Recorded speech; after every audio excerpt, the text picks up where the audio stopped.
ये देखिए महाकाल महाकाल डीजे और संदीप डीजे और साथ साथ हमारे भैया संतलाल तलियानी निवासी।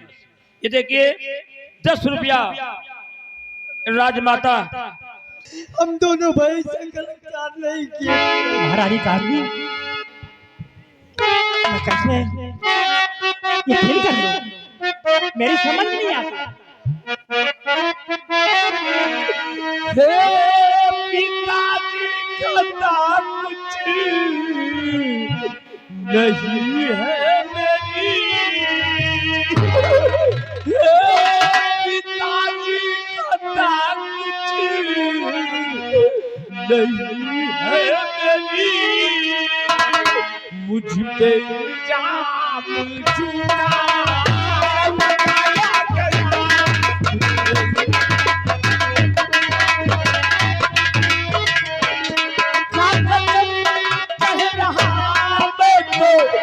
भगवान की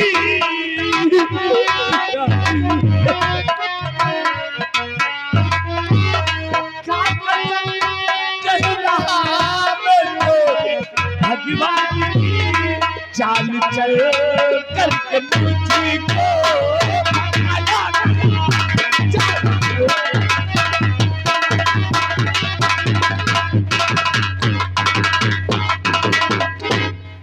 पिताजी पिताजी हम निर्दोष से पिताजी।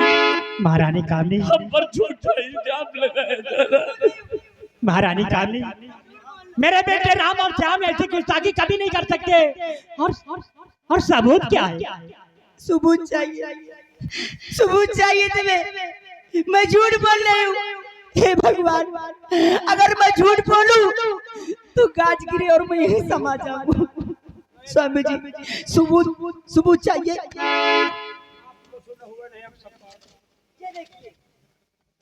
कॉलेज से आए, हे भगवान, कॉलेज से आए और दोनों अपने अपने कपड़े उतार दिए। कहा माँ मुझे भूख लगी है।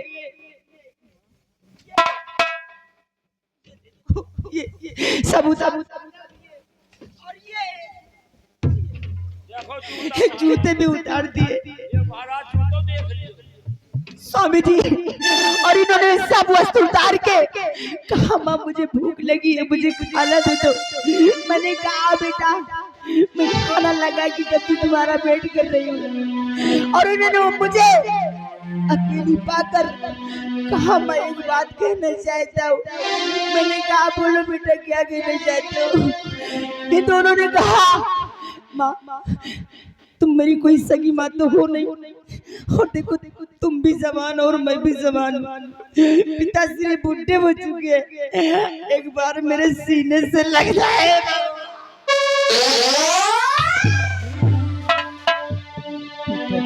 बेटा राम और श्याम मैं क्या सुन रहा हूँ? क्या हकीकत है? हकीकत क्या है, सच्चाई क्या है, मैं आपको बताता हूँ पिताजी। भाई मैं झूठ बोल रहा हूँ कि आप झूठ बोल रही है माँ। मैं जिंदगी में कभी नहीं झूठ बोली। पिताजी सच्चाई क्या है, मैं आपको बताता हूँ पिताजी। हम दोनों भाई आपका आशीर्वाद लेकर पढ़ने के लिए कॉलेज गए थे, और जब कॉलेज से पढ़कर वापस आए तो हम क्या देखते हैं, माँ के शयन कक्ष का आराम कक्ष का गेट बंद था। और जैसे ही हम दोनों भाई आए, बाहर से माँ को आवाज दिया। माँ की आवाज हम दोनों भाइयों को नहीं सुनाई दी। हमने कहा माँ हम अंदर आ रहे हैं। और जैसे ही माँ के आराम कक्ष के अंदर आए, क्या देखते हैं कि अपने ही दरबार का मंत्री बलराज सिंह और माँ मुझे तो कहने में भी शर्म आ रही है पिताजी। माँ मैं कह रही थी बेटा क्या कर रहे हो, क्या कह रहे थे, कौन सी मेरी देख भैया राम। पिताजी माँ और अपने ही दरबार का मंत्री बलराज सिंह एक दूसरे से लिपटे हुए थे पिताजी। बलराज सिंह?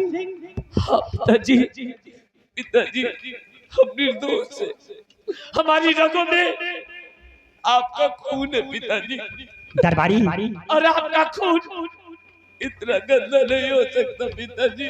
ठीक है बेटा। दरबारी महामंत्री बलराज सिंह को तत्काल बुलाया जाए। अभी दूध का दूध और पानी का पानी सब अलग हो जाएगा।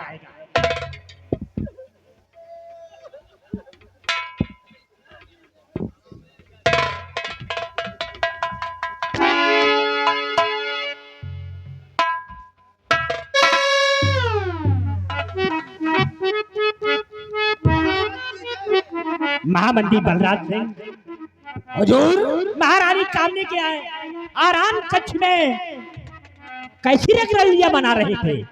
ओह माय गॉड हुजूर, ये आप क्या कह रहे हो? मैं और राजमाता के शयन कक्ष में? हुजूर मेरी क्या औकात है राजमाता के शयन कक्ष में जाने की?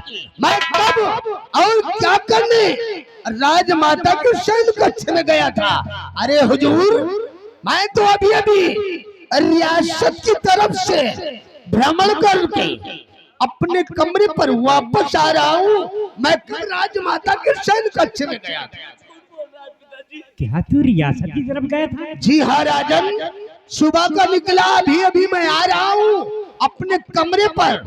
रामबली ने आवाज लगाया, मैं फौरन आपके पास आ गया हुजूर। मैं कब राजमाता के शयन कक्ष में गया था। तू रियासत की तरफ गया था? हाँ हुजूर, अगर मेरी बात पर आपको यकीन ना हो तो मेरे साथ महाबली भी गया था, आप इससे पूछ लीजिए। क्यों तू भी इसके साथ गया था?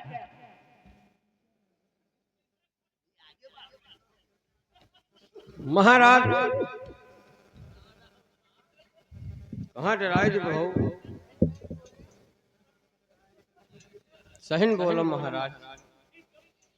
तो महामंत्री बलराज सिंह के साथ रियासत की तरफ गया था? महाराज एक गीता कसम खाए कही था है। हाँ गीता कसम, गीता कसम खाए कही थी, जो कहेंगे सच कहेंगे, झूठ नहीं बोलेंगे, झूठ के सिवा कुछ नहीं कहेंगे। क्या? हाँ सच कहेंगे महाराज। सिपाही सच सच बोल, नहीं वरना फांसी तेरी होगी। नहीं महाराज सच्चे बोला, जौन कहा सही कहा, वैसे हम झूठ बोली थी। नहीं नहीं झूठ नहीं बोली। हाँ जो कहेंगे सच कहेंगे। महाराज बिंदागंज से शुरू की नहीं भ्रमण करेगा, बिंदागंज से शुरू की नहीं, जगतपुर आइन, जगतपुर से कुचरिया आइन, कुचरिया से आए गए, हाँ आए गए यही फरवारा, आ गए उतर पारा।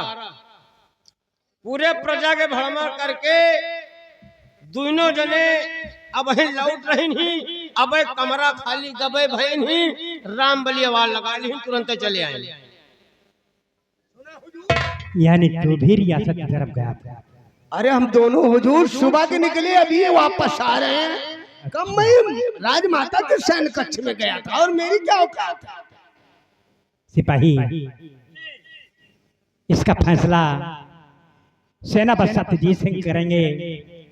उसे फोन करके बुलाओ कि आपको महाराज राजमहल में याद कर रहे हैं। वो जान न जाओ, सेनापति जी आएंगे तो फैसला करेंगे। वो बुलाओ पहले।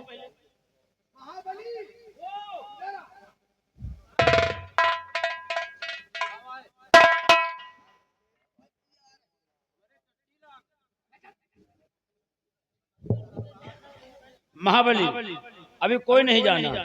देखिए यहाँ के हमारे सेनापति सत्यजीत सिंह आएंगे, फैसला करेंगे, तभी आप लोगों को छुट्टी मिलेगी।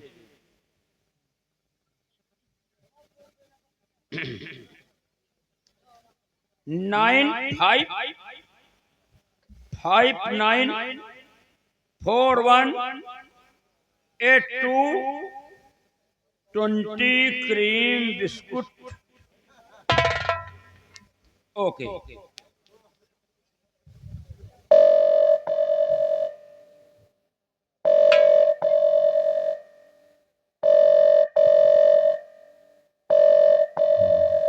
हेलो, रतनगढ़ सीमा सरहद से सेनापति सत्यजीत सिंह बोल रहा हूँ। कौन बोल रहा है? सर, मैं राज दरबार से मिस्टर रामबली बोल रहा हूँ। कौन सिपाही रामबली?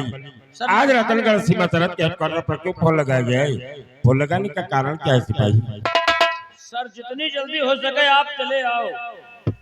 मोबाइल पर हर बात नहीं बतावा जा सके। बात क्या है सिपाही रामबली? आने पर सब समझ जाओगे। ठीक सिपाही रामबली, अगर ऐसी बातें हैं तो मैं इसी वक्त तत्काल अपनी सीमा सरहद को सील कर और अपने जवानों के लड़ करके तत्काल अपने हेलीकॉप्टर द्वारा रतनगढ़ भरी राजमहल पहुंच रहा हूँ। जी sir. Over and out. Thank you. Okay sir.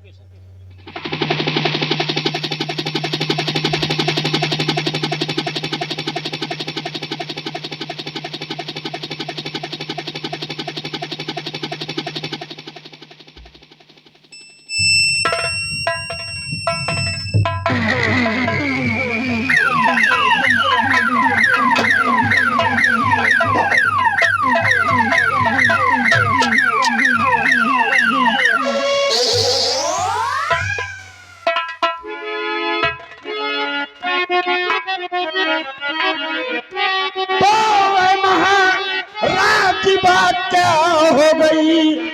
आए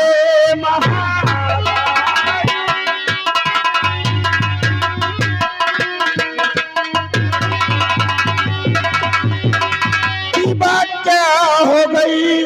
किसलिए अचानक मुझे को बुलाया गया? गम के बादल महल में हम कैसे गिरे? देख ऐसी दशा हैरत में पड़ गया।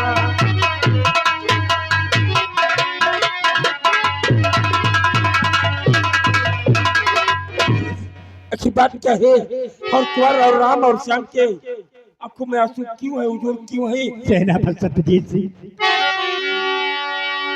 क्या तुम्हारी परवरिश का यही नतीजा है कि राम और श्याम महारानी के श्याम कक्ष में पहुंचकर इनकी इज्जत को लूटना चाहा? नहीं महाराज, नहीं, ये आप क्या कह रहे हैं हुजूर? सूर्य पूरब के पश्चिम में उदय हो सकता है, आसमान जमीन पर आ सकता है, लेकिन अगर कोई कह दे कि कुंवर और राम और श्याम ऐसी गुस्ताखी करे, ये सत्यजीत सिंह मानने के लिए कभी तैयारी नहीं हो सकता। अरे गवाह साबुत मिलने पर फिर भी आप इन्हें निर्दोष साबित करना चाहते हैं? महारानी कामनी, आप इनकी माँ है, इस राजमहल की राजमलिका है और इन बच्चों की माँ है। आप जो भी फैसला लेंगी हमें मंजूर है, लेकिन मेरे बेटे राम और श्याम की जिंदगी बख्श देना।